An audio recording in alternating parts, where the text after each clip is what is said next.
TMT Film Studio, Singamanje.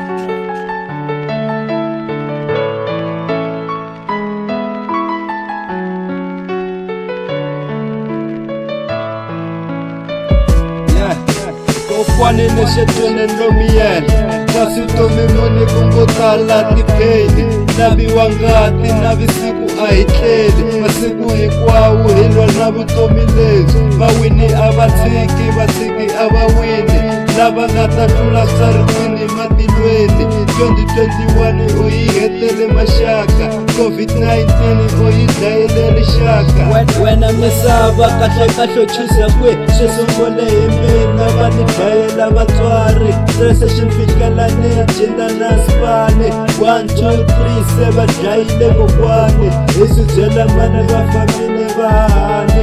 ABC se vadlaya swilangi Kotala vanalangi valosiya tipei Siraleriye mwana boti mlomu dlaya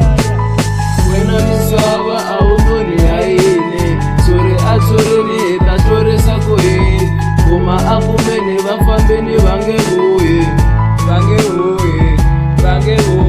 Wena misava aunoni haine Tsore atsoreni tatsore sako hei Kuma akumene vafambeni vange huye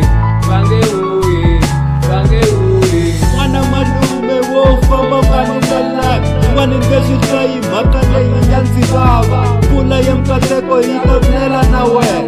Donza kurivalela xichavo na hloniko Ani dyondzini na xikolo va mpalela Taku swiyini va ri wanuna nga rili Komanda wani zamani khandleka mavoko Papanganga zamani ku ba tihlolo Wena misava aunoni haine Tsore atsoreni tatsore sako hei Kuma akumene vafambeni vange huye Wena misava aunoni haine Tsore atsoreni tatsore sako hei Kuma akumene vafambeni vange huye